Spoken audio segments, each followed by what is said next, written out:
Well, good morning, Internet fans, and welcome to the preview for the Whirlpool Gold Cup. It's a Grade 3 event, but there's a lot of interest in this race because I'm sitting at the sea, ready for the big race. This is Saturday morning. Sunday, the race, we've got a R1 million quartet inclusion in the pool. And if you didn't have the open bet, which means that for those of you that don't understand, the bookmakers all over South Africa bet on the open bet, which means that they lay the bet and pay out the dividend, but they keep all the losing money, and none of the percentage commission goes into the pool, and that's millions and millions of rands. Anyway, that's the way it is in South Africa, which is a contributing factor to us having very poor stakes, but we still have the best place in the world to race. And this race is very interesting because this pool is going to get up to millions of rand, and certainly with the whirlpools, if they run the quartet, it's going to make a huge difference. And as a result, I'm going to give you what I believe will be the horses who will fight it out. I'll go through the whole field and give you my ideas of their chances, but I've narrowed it down to 4 horses that I think can win the race. And let's start with number 1, Raise Hallelujah. The Candice Dawson M8, ridden by JP van der Merwe. Certainly looks like he's well held on this form. If you go to the Seamaster form, that was his best run. Will he get 3,200 meters on a really testing gallop? And I think that there will be a testing gallop. That is the problem. I believe at the merit rating he's out at the weights and will find it very difficult to beat some of these others. So for me, very outside back end quartet chance. Senso Unico number 2 ran a pretty good last run behind Future Pearl, but seemed well held on that form. And the Vaughan Marshall inmate, it looks like he's got the type of profile to run well in a race like this, but he's only a 2-time winner from 18 starts, so he really hasn't produced a good Senso Unico.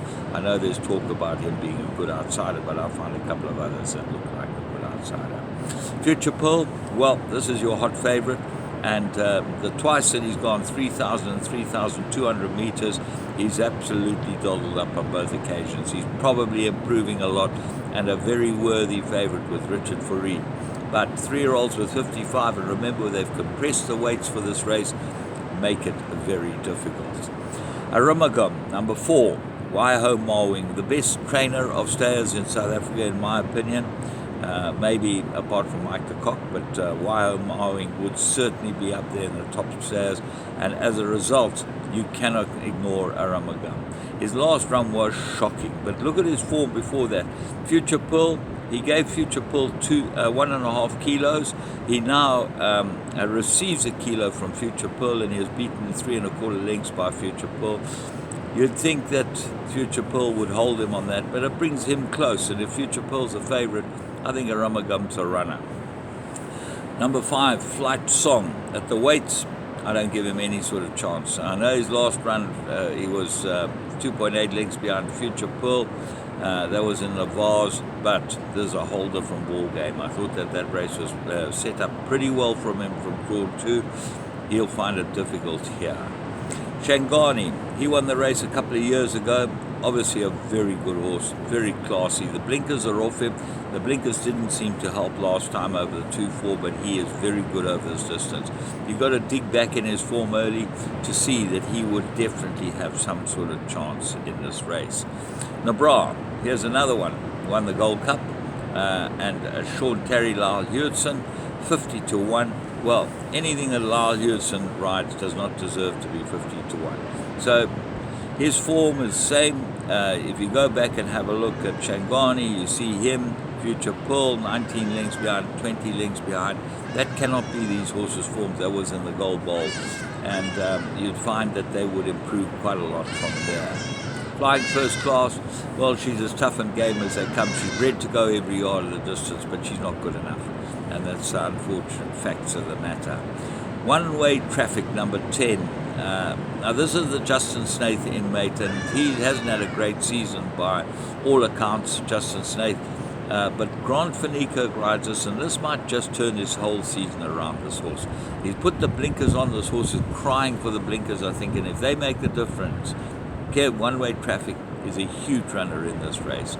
Blackthorn, Mike de Kock now trains this. It was transferred after the run before last from the Cape Town season to Mike de Kock's operation. They had one run with Mike, ran very, very well. It was exactly 1 month ago. Second run, the bounce might get this horse, but if not, he fits a profile very well, the Blackthorn.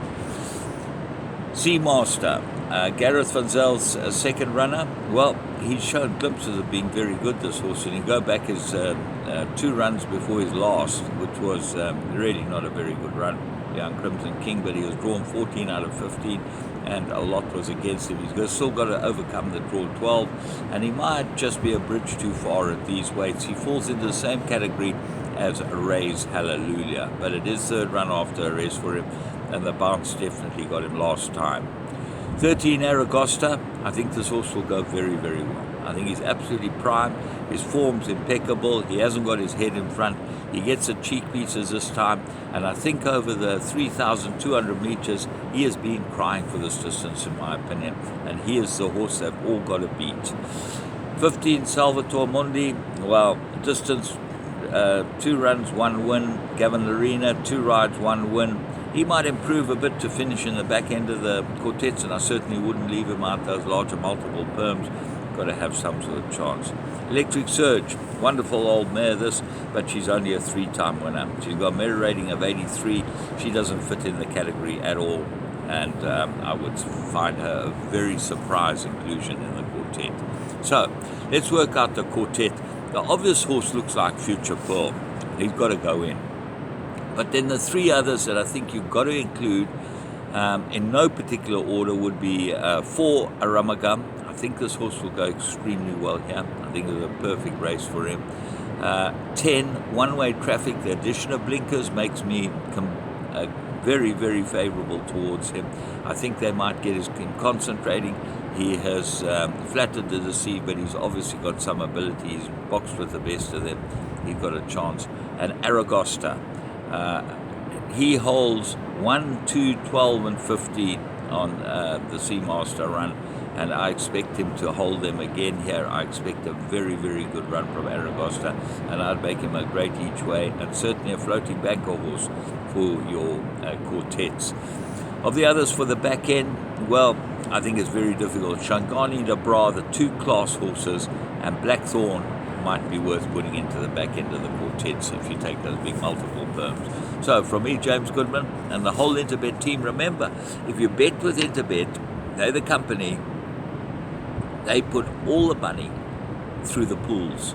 So the deductions come off, racing gets income generated through their inclusion in the pools. The other big bookmaking firms do not put the money in the pools, and that is a really, really big minus against their names. Have a great day, and I will be back tomorrow with the preview of the whole of the rest of the card.